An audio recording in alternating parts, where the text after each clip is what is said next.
Hello friends, Thales प्रमेय और Thales प्रमेय का विलोम, ये दोनों प्रमेय हम पढ़ चुके हैं। ट्रायंगल चैप्टर है NCERT math class 10th। NCERT की बुक्स में उसके एग्जाम्पल्स दिए हुए हैं। स्टार्टिंग में प्रश्नावली 6.1 के पहले जो एग्जाम्पल दिए गए हैं, तो 3 एग्जाम्पल दिए गए हैं 1, 2, 3 करके। तो आइए हम उन एग्जाम्पल्स को करते हैं, ठीक है ना, क्योंकि ये कॉन्सेप्ट एग्जाम्पल्स लगाने से भी क्लियर हो जाता है। तो सबसे पहला काम ये है कि हम लोग एग्जाम्पल लगाते हैं 1, 2, 3 करके। इसके बाद हम एक्सरसाइज 6.2 करेंगे, क्योंकि 6.1 एक्सरसाइज जो है वो केवल हमारे मौखिक बेस पर कॉन्सेप्ट पर है। तो अगर हम इसकी सारी परिभाषाएं वगैरह जानते हैं, थेल्स प्रमेय किसे कहते हैं, थेल्स प्रमेय का विलोम क्या होता है, अगर हम ये जानते हैं तो फिर उसे हमें करने में कोई दिक्कत नहीं होनी है। तो चलिए पहला एग्जाम्पल क्या है एनसीईआरटी की बुक में। तो आइए हम सबसे पहले उस एग्जाम्पल को देखते हैं। देखिए क्या लिखा हुआ है एग्जाम्पल में। यदि कोई एक रेखा त्रिभुज ABC की भुजाओं AB और AC को क्रमशः D और E पर प्रतिच्छेद करे तथा भुजा BC के समांतर हो, तो सिद्ध कीजिए AD अपॉन AB बराबर AE अपॉन AC। देखिए कोई एक रेखा है जो त्रिभुज ABC की भुजाओं AB और AC को क्रमशः D और E पर प्रतिच्छेद करती है। एक त्रिभुज है जिसका नाम है ABC।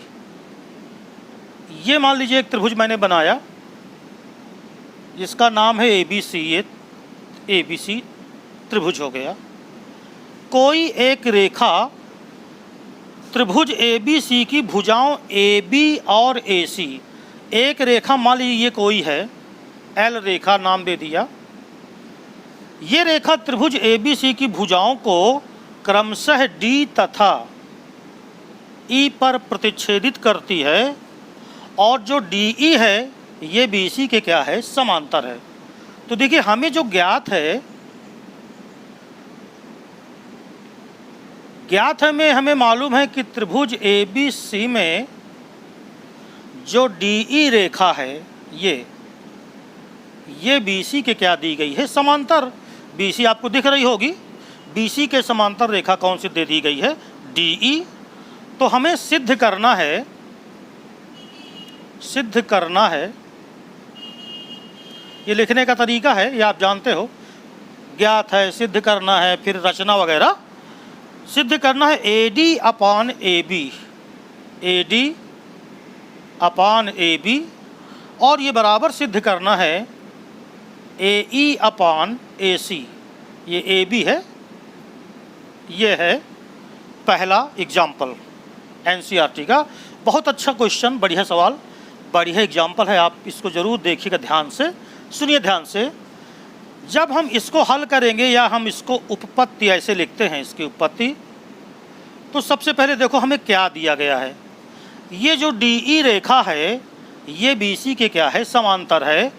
तो चूंकि हमें मालूम है कि DE समांतर है BC के, तो हम जानते हैं कि थेल्स प्रमेय से, या आप लिख सकते थे आधारभूत आनुपातिकता प्रमेय से। क्या है थेल्स प्रमेय? किसी त्रिभुज में किसी भुजा के समांतर खींची गई रेखा अन्य दो भुजाओं को समान अनुपात में विभाजित करती है।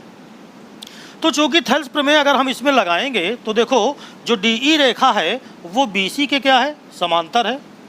तो निश्चित है कि DE रेखा इस AB को और AC को समान अनुपात में विभाजित करेगी। अर्थात हम कह सकते हैं कि थेल्स प्रमेय से AD का अनुपात BD के साथ वही होगा जो अनुपात AE का CE के साथ होगा। राइट। त्रिभुज की भुजाओं को समान अनुपात में क्या करती है, विभाजित करती है। तो समान अनुपात का मतलब AD अपॉन BD बराबर हो गया AE अपॉन AC। या देखिए जरा, हम इसको ऐसे भी लिख सकते हैं कि AD अपॉन जो DB लिखा है, हम इसको चाहें तो इसका उल्टा लिख सकते हैं, लेकिन दोनों पक्षों में। AD अपॉन BD था तो मैंने इसको लिख दिया BD अपॉन AD। राइट। ये बराबर लिख सकता हूँ मैं इधर से CE अपॉन AE। बोलो, बात समझ में आ गई? राइट है। हमें जो सिद्ध करना है आप देख रहे हैं ना, AD upon AB upon AE upon AC। बात समझ में आ गई? अब देखो मेरी बात ध्यान से सुनो, अगर मैं दोनों पक्षों में एक जोड़ दूं, एक जोड़ने पर, यानी जो हम निकाल के लाए हैं ये, इसमें अगर हम दोनों पक्षों में एक जोड़ दें तो देखो क्या आएगा, BD अपॉन AD प्लस 1, और इधर से आएगा CE अपॉन AE और प्लस 1। क्या बचेगा? ये आया BD प्लस AD और अपान कितना, AD, राइट। इधर आएगा CE अपॉन AE और अपान कितना, AE। बोलो, बात समझ में आ गई इतनी? लघुत्तम लेकर के जोड़ा। अब जरा BD और AD को देखो क्या है, BD ये है और AD ये है। अगर इन दोनों को जोड़ेंगे तो AD प्लस BD यानी पूरी भुजा क्या कहलाएगी, AB। तो ये हो गया AB अपान AD बराबर CE और AE को जोड़ो तो AE ये है और CE ये है, दोनों जुड़ जाएंगे तो पूरी भुजा क्या मिल जाएगी, AC। तो AC अपान AE। अब देखो हमें जो लाना है उसमें AD ऊपर है, AB नीचे है, तो अगर हम इसको उल्टा लिख दें तो AD अपान AB ये बराबर ही होगा AE अपान AC, और यही हमें क्या करना था, सिद्ध करना था। तो देखिए पहला एग्जाम्पल बढ़िया सरल भी है और परीक्षा में बहुत अच्छा इंपॉर्टेंट है। तो आइए पहला एग्जाम्पल के बाद हम दूसरा एग्जाम्पल देखते हैं कि क्या कह रहा हो। क्वेश्चन नंबर दूसरा देखिए क्या दिया है, क्वेश्चन नंबर दूसरा नहीं बल्कि उदाहरण नंबर दूसरा क्या दिया है। ABCD एक समलंब है जिसमें AB भुजा DC के समांतर है। दो असमांतर भुजाएं हैं AD और BC। एक रेखा EF इस प्रकार खींची गई है, ये EF खींची गई है कि ये EF समांतर है AB के। ये जो EF है ये AB के क्या है, समांतर है। तो सिद्ध करना है कि जो AE अपान ED होगा, AE अपान ED ये बराबर होगा BF अपान FC। देखिए ABCD एक समलंब है, ये आपको दिख रहा होगा। इस समलंब में AB को CD के समांतर कहा गया है। एक रेखा EF है जो समांतर भुजाओं को काट रही है E पर और F पर, मगर ये EF AB के क्या है, समांतर है। इतना हमको उदाहरण में दे दिया गया है। सिद्ध करना है कि AE अपान ED ये बराबर होगा BF अपान FC। इस क्वेश्चन को सॉल्व करने के लिए हमें एक रचना करना होगा। समलंब का कोई एक विकर्ण हम मिला दें, चाहे A से C को मिला दें और चाहे D से B को मिला दें। तो चलिए हम BD को क्या करते हैं, मिला देते हैं ऐसे। तो जब आप BD को मिलाओगे तो वो EF को काटेगा कहीं ना कहीं। मान लीजिए उसने O पॉइंट पर काटा, तो हमने एक रचना किया यहाँ पर, और रचना में हमने कहा BD को मिलाया, BD को मिलाया जो किसको, EF को बिंदु O पर प्रतिच्छेदित करता है या बिंदु O पर प्रतिच्छेद करता है। यह भी बहुत अच्छा उदाहरण है। अब आइए इसकी उत्पत्ति आप देखिएगा, उत्पत्ति कैसे इसकी करेंगे। सबसे पहले तो आप एक चीज़ ये समझो मेरी बात ध्यान से, कि जैसे यहाँ पर जो EF है, जो EF है उसको कहा गया कि वो AB के क्या है, समांतर है। देखो EF अगर AB के समांतर है, परंतु हमें ये पहले से पता है कि जो AB है वो DC के समांतर है। AB ये किसके समांतर है, DC के। जो EF है वो AB के समांतर है, ये दिया गया है। क्योंकि समलंब में बताया गया कि जो AB है वो DC के क्या है, समांतर है। इसका मतलब ये हो गया कि जो EF है वो AB के समांतर है और AB DC के समांतर है। इसका मतलब हम कह सकते हैं कि EF समांतर AB और समांतर DC, यानी कि ये तीनों रेखाएं AB, EF और DC ये तीनों परस्पर पैरेलल हैं, यानी परस्पर क्या हैं, समांतर हैं। इतनी बात आपकी समझ में आ गई होगी। अब जरा देखो, त्रिभुज मैं ले रहा हूं ABD में। देखिए इधर ABD में ये जो EF थी, अगर ये AB के समांतर है तो EF का ही एक भाग कौन है, EO। तो EO भी AB के क्या होगा, समांतर होगा। तो इस त्रिभुज में जो EO है ये AB के समांतर है। किसी त्रिभुज में एक भुजा के समांतर अगर कोई रेखा है तो वो अन्य दोनों भुजाओं को समान अनुपात में क्या करेगी, विभाजित करेगी थेल्स प्रमेय से। इसलिए हम थेल्स प्रमेय से कह सकते हैं, थेल्स प्रमेय से AE अपान ED ये बराबर ही होगा BO अपान OD। इसको हमने दिया समीकरण नंबर 1। फिर से सुनो, त्रिभुज ABD में AB के समांतर EO है, तो फिर ये जो EO अन्य दो भुजाओं को किसको किसको, AD को और BD को समान अनुपात में क्या करेगी, विभाजित करेगी। यानी AE अपान ED जो होगा वो बराबर होगा OB अपान OD के। इतनी बात समझ में आ गई। पुनः फिर से देखें जरा, अगर एक बार फिर से देखो, और अब की बार मैं त्रिभुज ले रहा हूं BDC में। अब देख लीजिए BDC में ये जो OF है ये समांतर किसके होगी, DC के। क्यों होगी, EF समांतर DC, ये देखिए यहाँ लिखा है। ये जो EF है ये AB के भी समांतर है और यही EF किसके समांतर है, DC के। तो अगर EF DC के समांतर है तो EF का ही भाग है कौन, OF, उसी का एक भाग है। तो OF भी क्या समांतर, किसके समांतर होगा, DC के। किसी त्रिभुज में एक भुजा के समांतर खींची गई रेखा त्रिभुज की अन्य दो भुजाओं को समान अनुपात में विभाजित करती है थेल्स प्रमेय से। इसलिए पुनः हम कह सकते हैं कि थेल्स प्रमेय से क्या कह सकते हैं कि जो अनुपात BF का FC के साथ होगा,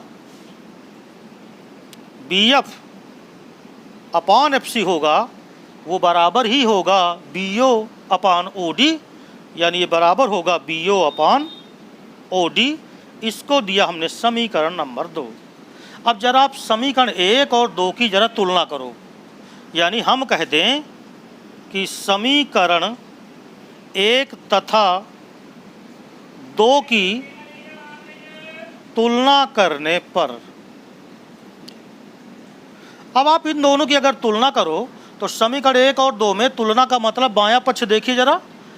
बायां पक्ष अगर देख रहे हो तो AE अपान ED और यहाँ BF अपान FC है, मगर इधर देखो BO अपान OD और यहाँ भी है BO अपान OD। तो दो समीकरणों में अगर दोनों के कोई भी एक एक पक्ष बराबर होंगे तो दूसरा पक्ष अपने आप क्या होगा, बराबर होगा। तो चूंकि इधर दायां दायां पक्ष क्या है, बराबर होगा, बराबर है, तो फिर बायां बायां पक्ष भी क्या होना चाहिए, बराबर होना चाहिए। तो फिर हम कह सकते हैं कि AE अपान ED ये बराबर ही होगा कौन सा इधर का पक्ष है, BF अपान कितना, FC। तो ये भी एक बढ़िया क्वेश्चन, बढ़िया एग्जाम्पल। तो उम्मीद करता हूँ कि समझ में आ भी गया होगा क्योंकि क्वेश्चन बहुत सरल था। अब हम एग्जाम्पल नंबर इसी का तीसरा देखेंगे। क्वेश्चन नंबर तीसरा या एग्जाम्पल नंबर तीसरा अगर देखें क्या है, एक आकृति बनी हुई है बुक में, कह रहा है आकृति में PS अपान SQ, आकृति में PS अपान SQ ये बराबर है PT अपान TR। यानी इधर का अनुपात PS अपान SQ, इसका रेशियो PT और TR के रेशियो के बराबर दिया गया है, तथा कोण PST, PST ये निशान लगा हुआ है, ये बराबर है कोण PRQ, ये इधर निशान लगा है। तो सिद्ध करो कि त्रिभुज PQR एक समद्विबाहु त्रिभुज है। देखो, किसी त्रिभुज को अगर समद्विबाहु त्रिभुज सिद्ध करना है तो उसकी दो भुजाएं बराबर दिखाना होगा। जैसे त्रिभुज हमें PQR को समद्विबाहु सिद्ध करना है तो हमें दिखा देना चाहिए कि PR भुजा ये PQ भुजा के क्या है, बराबर। ये दोनों भुजाएं बराबर कब होंगी? जब इनके आमने सामने के कोण क्या होंगे, बराबर। यानी कोण ये जो R है, जहाँ मैं उंगली रख रहा हूँ, ये कोण R अगर सिद्ध कर दें कि कोण किसके बराबर है, Q के, तो हमारा काम बन जाएगा। लेकिन अब इसके लिए मदद क्या दी गई है, देखिए इधर, जब हम इसकी उत्पत्ति करेंगे तो क्या लिखेंगे, उत्पत्ति। आप देख रहे हो कि त्रिभुज PQR में, PQR पूरा त्रिभुज है, इसमें जो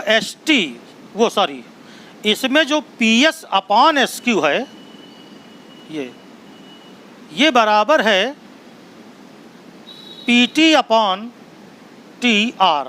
अब यहाँ पर देखो जरा, आपने थेल्स प्रमेय का विलोम पढ़ा है कि किसी त्रिभुज में यदि एक रेखा त्रिभुज की दो भुजाओं को अगर समान अनुपात में विभाजित करती है तो वह भुजा तीसरी रेखा के क्या होती है, समांतर होती है।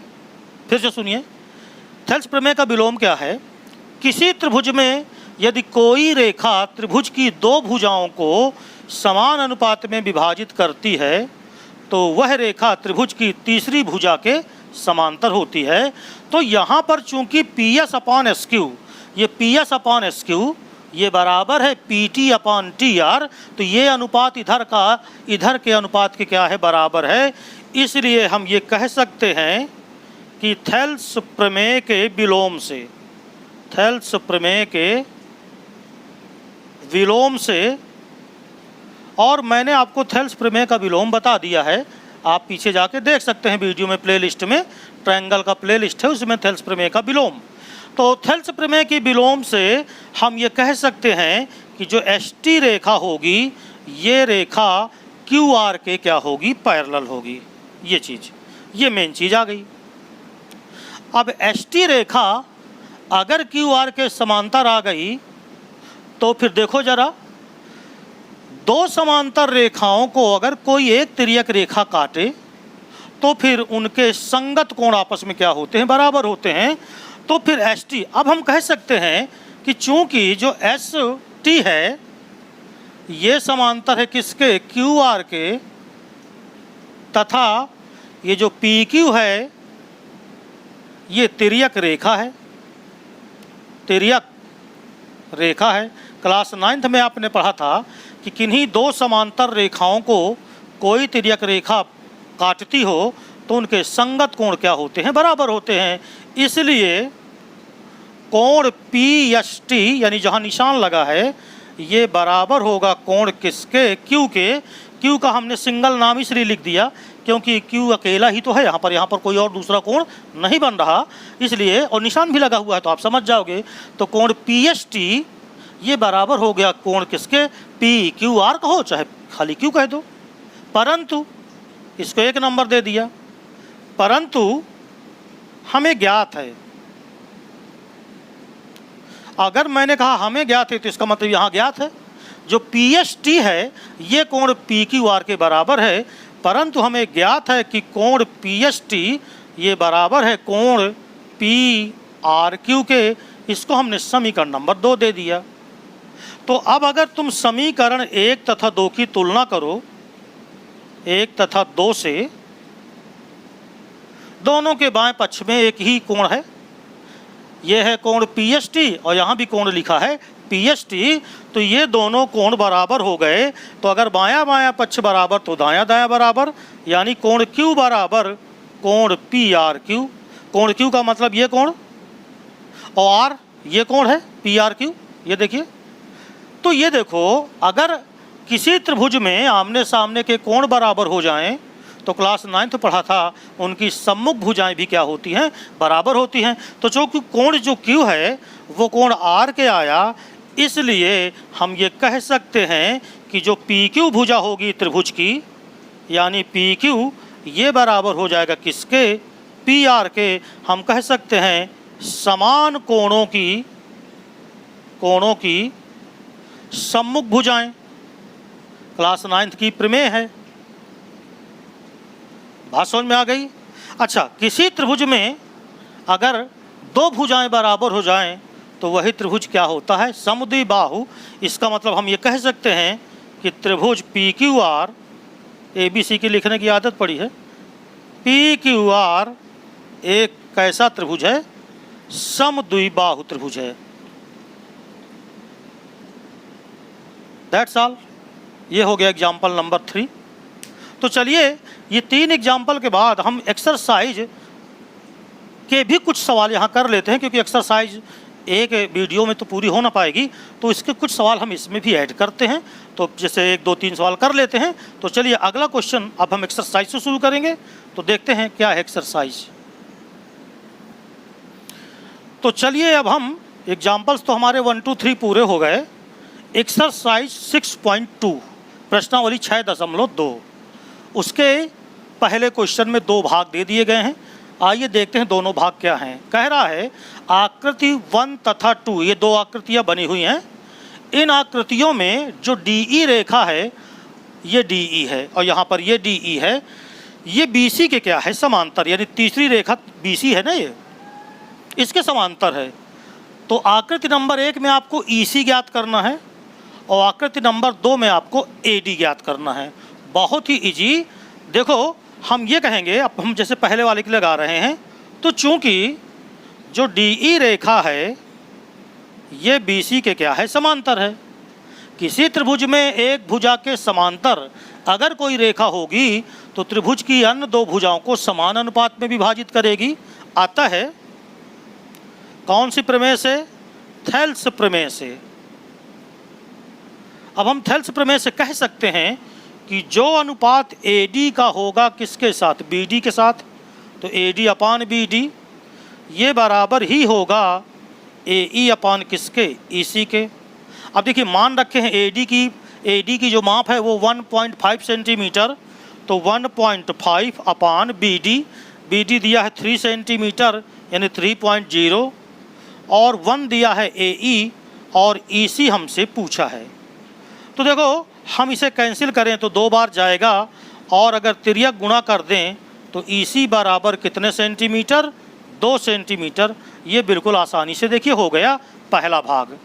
अब जरा दूसरे नंबर में देखो। दूसरे नंबर में भी वही कहानी है कि जो DE है वो BC के क्या है, समांतर। तो किसी त्रिभुज में एक भुजा के समांतर अगर कोई रेखा है तो अन्य 2 भुजाओं को समान अनुपात में विभाजित करेगी। तो यहाँ पर भी हम कह सकते हैं जिस तरह भी 1 नंबर में किए कि जो अनुपात AD का DB के साथ होगा वही अनुपात AE का किसके साथ होगा, EC के साथ होगा। तो इतनी छोटी सी बात तो अब आपकी समझ में आ ही गई होगी। थेल्स प्रमेय से यहाँ पर लिख दिया है, इसलिए मैं यहाँ पर नहीं लिख रहा, थेल्स प्रमेय से वही सवाल है। अब ये बताओ AD कितना दिया है, नहीं मालूम, तो AD की जगह पे AD लिख दो। जो DB है